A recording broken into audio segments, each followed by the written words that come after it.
사마천의 사기열전은 백의와 숙제 형제를 다룬 백의열전으로 시작됩니다. 그리고 두 번째가 관중과 안영을 다룬 관한열전인데요. 춘추시대의 유명한 정치가인 관중에 대해 공자는 어떻게 생각했을까요? 8일편 22장입니다. 자왈 관중직이 소재 혹왈 관중검호. 공자께서 말씀하셨다. 관중의 그릇이 작구나. 그러자 어떤 이가 말하였다. 관중은 검소했습니까? 왈 관시 유삼귀 관사불섭 언득검 연즉 관중지례호. 이에 공자께서 말씀하셨다. 관씨는 부인을 셋을 거느렸고 관의 사물을 부하들에게 겸임시키는 일이 없었으니 어찌 검소했다 말할 수 있겠는가. 그래도 관중은 예를 아는 사람이 아니었을까요? 왈 방군 수색문 관씨 역 수색문 방군 위 양군 지호 유반점 관씨 역 유반정 관씨 이지례 숙부 지례. 이에 공자께서 말씀하셨다.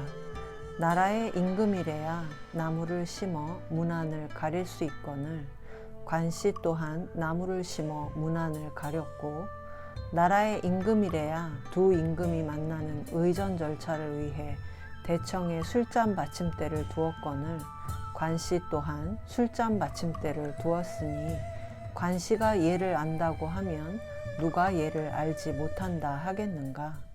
논어에서 공자가 관중에 대해 말하는 장면이 두 번 나오는데 긍정과 부정의 평가가 엇갈리고 있습니다. 이 장에서 공자는 관중을 부정적으로 말하고 있는데요. 이 장에 나오는 관중은 우리에게 관포지교로 알려진 그 관중이 맞습니다. 관포지교는 관중과 포숙의 교우관계, 서로를 잘 알아주는 친구 사이라는 뜻으로 많이 쓰이고 있죠. 원래 이름은 관이오였는데 자가 중이어서 관중으로 알려졌습니다. 절친한 친구 포수가의 도움으로 죽음을 앞둔 죄수 신분에서 제나라의 환공을 모시는 재상이 된 인물입니다. 공자가 태어나기 100년 전에 제환공을 춘추시대의 첫 번째 패자로 만들어서 그 이름을 알린 유명한 정치인이었는데요. 제환공이 패자가 됐다는 것은 강한 국력과 군사력을 바탕으로 주나라 제후국들 사이에 우두머리가 됐다는 것인데 관중은 춘추시대 폐업의 기초를 닦은 인물이라고 할 수 있습니다.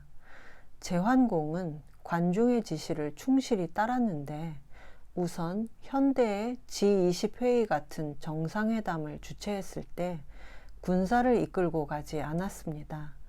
그 이전까지는 회담을 하자고 해놓고 공격하는 일이 많았는데 관중이 그런 행위를 하지 않아야 다른 나라의 신뢰를 얻을 수 있다고 코치했던 것이죠. 또 회합이 끝난 뒤에는 약속을 꼭 지키게 했는데 이전에는 강대국이 입술에 피를 바르고 맹세를 했어도 약속을 뒤집기 일쑤였다는 것입니다. 또 보통은 국가 간에 문제가 생기면 일단 쳐들어가고 받지만 관중은 전쟁을 하지 않고도 이길 수 있는 지략을 발휘해서 문제를 해결했고 오랑캐에게 침략당한 중원의 나라들을 구해주고도 그 사례로 땅을 받지 않았습니다. 다른 나라를 구해주면 당연히 땅을 받았고 안 주면 뺏었던 시대였음을 생각하면 대단한 일이었는데요. 관중은 제환공으로 하여금 이런 리더십을 발휘하게 해서 주나라 왕실 대신 실질적으로 제후들을 규합하는 패자로서 우뚝 설 수 있게 했습니다. 이렇게 제환공을 춘추시대의 첫 번째 패자로 만든 공은 물론 관중에게 있었지만 관중은 나를 낳은 것은 부모지만 나를 알아준 것은 포수가라는 말을 하곤 했습니다. 그리고 관중을 시기하는 간신들의 모함에도 불구하고 관중을 끝까지 곁에 두고 믿어준 제환공의 공 역시 크다고 할 수 있는데요. 관중이 죽은 이후의 제환공은 실망스러운 행보를 보였지만 관중에게만은 최고의 예의로 대했습니다. 여기서는 공자가 관중을 부정적으로 말했지만 논어 헌문편에서는 관중이 여러 나라의 힘을 모으게 해서 오랑캐로부터 중원을 지켜낸 공만은 인정하고 있는데요. 관중직이 소재, 관중의 그릇이 작다. 여기서 재는 안타까운 탄식의 뜻이 있습니다.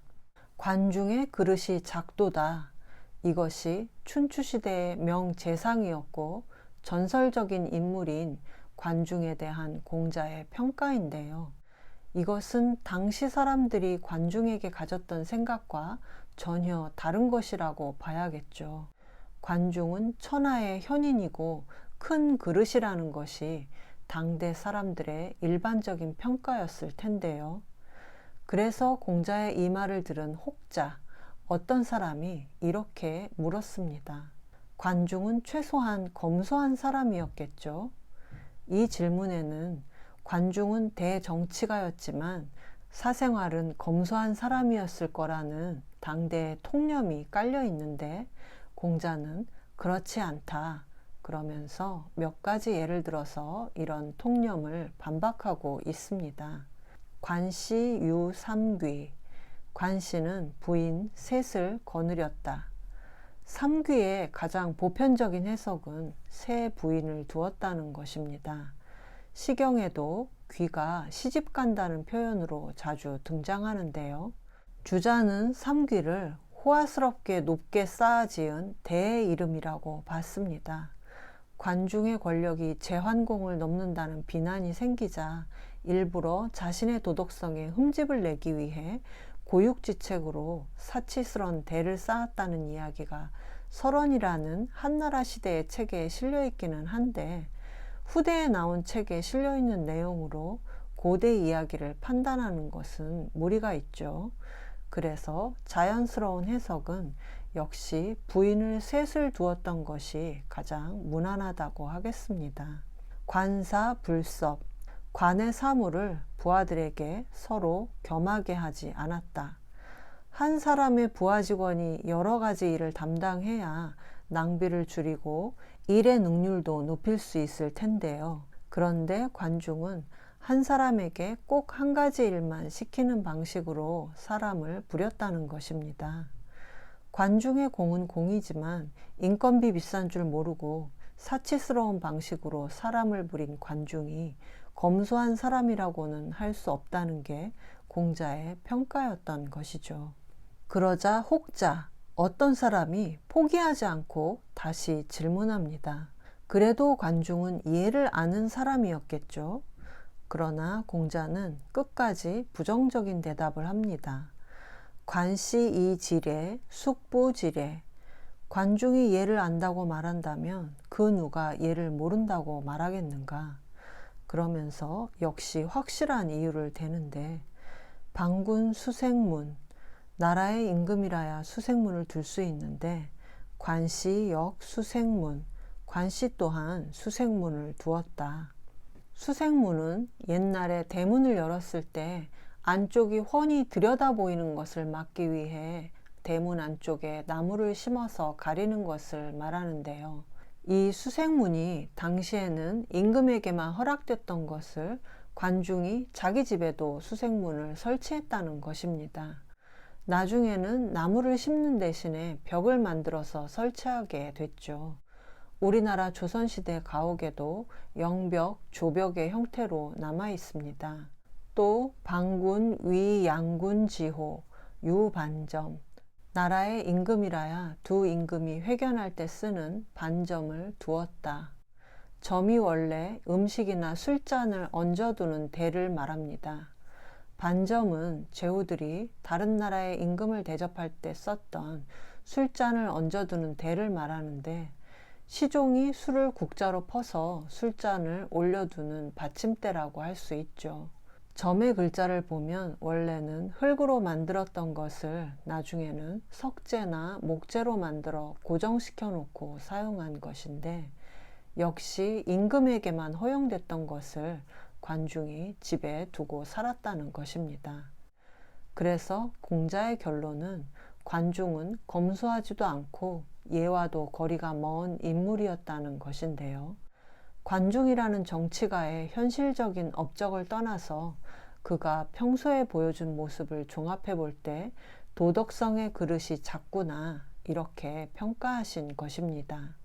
요즘 표현으로 하면 공자가 관중에게 팩트 폭격, 팩폭을 했다고 하겠습니다. 관중의 뼈를 때렸다고도 하겠는데요.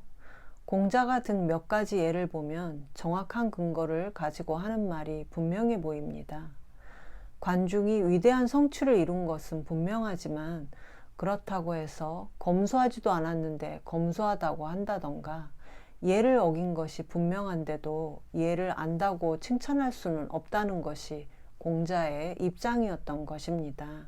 만일 폐업을 이끌고도 생활이 검소했고 예를 잘 알았다는 기록이 있었다면 공자는 분명히 관중의 그릇이 크도다, 이렇게 말했을 텐데요. 모호하게 돌리지 않고 곧이곧대로 말하는 것이 공자의 성격이기 때문에 공자님의 말씀을 믿지 않을 수가 없습니다. 왜 관중의 그릇이 작은지 다시 한번 읽어보겠습니다. 자왈 관중직이 소재 혹왈 관중검호. 공자께서 말씀하셨다. 관중의 그릇이 작구나. 그러자 어떤 이가 말하였다. 관중은 검소했습니까? 왈 관시 유삼귀 관사불서 언득검 연즉 관중지례호. 이에 공자께서 말씀하셨다. 관씨는 부인을 셋을 거느렸고 관의 사물을 부하들에게 겸임시키는 일이 없었으니 어찌 검소했다 말할 수 있겠는가? 그래도 관중은 예를 아는 사람이 아니었을까요? 왈 방군 수생문 관시역 수생문 방군 위 양군지호 유반점 관시역 유반점 관시이지례 숙부지례. 이에 공자께서 말씀하셨다. 나라의 임금이래야 수생문을 둘 수 있거늘 관씨 또한 수생문을 두었고, 나라의 임금이래야 두 임금이 만나는 의전 절차를 위해 반점을 두었거늘 관씨 또한 반점을 두었으니 관씨가 예를 안다고 하면 누가 예를 알지 못한다 하겠는가?